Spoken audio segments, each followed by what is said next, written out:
રાજકોટમાં જસદણના police constable સાગર ઝાડપિયાએ police કોન્સ્ટેબલના પદેથી રાજીનામું આપ્યું। ખેડૂતોએ જે સમસ્યાનો સામનો કરવો પડે છે તે અંગે અટલ પ્રતિબદ્ધતા બતાવવાની તૈયારી દર્શાવી ખેડૂત સંગઠનો સામે ચાલુ ગેરકાયદેસર એપીએમસી કપાત અને કમોસમી વરસાદથી પીડિત ખેડૂતોની આત્મહત્યા જેવી બાબતોને લઈ પોલીસ કોન્સ્ટેબલે રાજીનામું આપ્યું છે।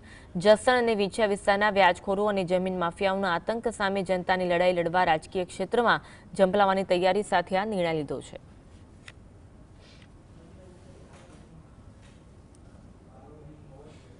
ખેડૂતનું સતત જો આ રીતથી શોષણ અને દમન થતું રહેશે તો શું પરિસ્થિતિ આવશે? આ બધી પરિસ્થિતિઓને જોઈ અને એમની ચિંતા થતી હોય, જેટલી હદે હું એમની મદદ કરી શકતો હોઈશ એટલી એમની મદદ કરવા માટે હું મારી આ સરકારી નોકરીમાંથી રાજીનામું મૂકું છું અને આ લોકોની મારાથી જેટલી મદદ થતી છે એટલી હું મદદ કરીશ। જય હિન્દ, જય ભારત।